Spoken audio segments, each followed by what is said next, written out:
Bonjour à tous et bienvenue sur Afrique Sport pour le 13h de ce mercredi 28 septembre 2022 que nous débutons avec Youssef Belaïli, Ouest France, où encore le Télégramme révèle un comportement loin d'être exemplaire depuis son arrivée à Brest. Le site de la radio évoque notamment une hygiène de vie laissant franchement à désirer avec, je cite, des dérapages nocturnes extrasportifs. Dernier exemple en date, le déplacement de Brest au PSG avec un Belaïli qui n'est pas revenu avec le groupe pour le retour pour rester dans la capitale. En parallèle de cela, Youssef Belaïli n'aurait pas non plus été sérieux avec l'entretien de la maison qui était louée depuis 5 mois en banlieue de Brest. Une cuisine à refaire, des sols gondolés, des portes arrachées ont obligé à faire une constatation par huissier avec des travaux estimés à 40 000 € pour réparer les dégâts. Autant dire que Brest ne devrait pas faire tous les efforts possibles pour retenir un joueur qui n'aura pas marqué les esprits dans son passage breton. Passons au match amical entre la Tunisie et le Brésil. La Fédération brésilienne de football dénonce un acte raciste envers Richarlison. Une banane a été jetée des tribunes en direction de l'attaquant brésilien Richarlison qui fêtait un but inscrit contre la Tunisie mardi 27 septembre 2022 en amical au Parc des Princes où le match a été aussi brièvement interrompu en raison de lasers pointés sur les joueurs. Lamentablement, après une action, une banane a été lancée sur la pelouse en direction de Richarlison, auteur du deuxième but brésilien. La Fédération brésilienne de football réaffirme sa position dans la lutte contre le racisme et rejette toute forme de préjugés. A écrit la Fédération brésilienne sur son compte Twitter.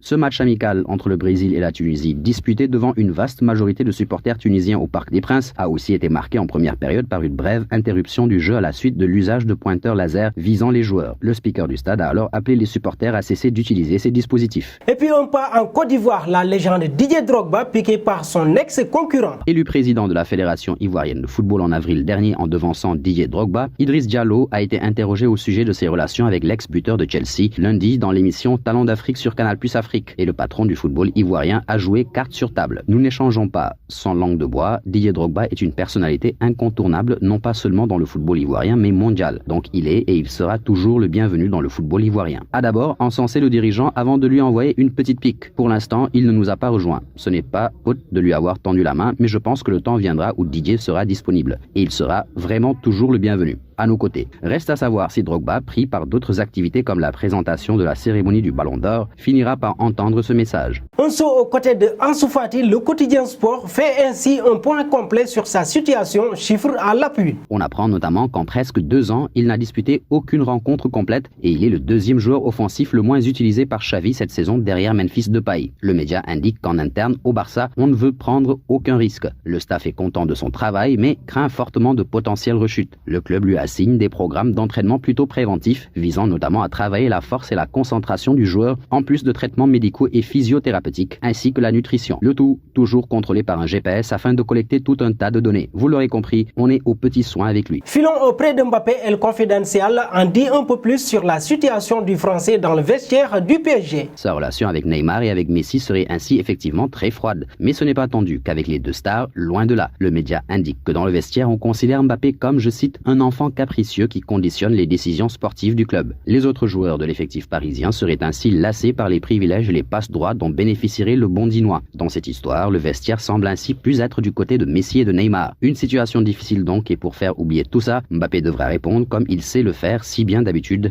sur le terrain. Et nous voici arrivés à l'instant quiz avec 3 indices qui vont vous permettre de connaître notre joueur mystère du jour. Premier indice, je suis un défenseur de 23 ans évoluant en Angleterre. Deuxième indice, j'ai connu 3 clubs dont le FC Porto.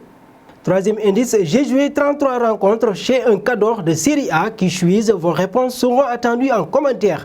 Et nos félicitations à tous ceux qui ont répondu Ferland Mendy lors du 13h de ce mardi. C'était le jour à trouver puisqu'il est un défenseur de 27 ans évoluant en Liga qui a déjà joué pour 3 clubs depuis ses débuts en 2015.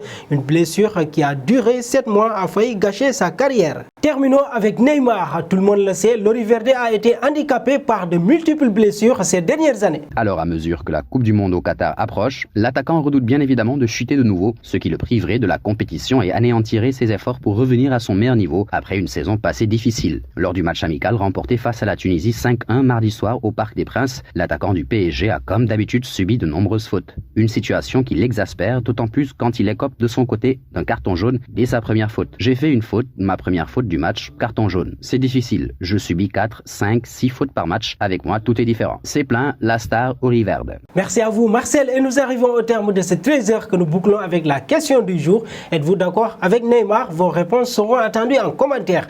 Mais en attendant, n'hésitez pas à vous abonner sur Afrique Sport pour ne rien manquer des informations autour du football.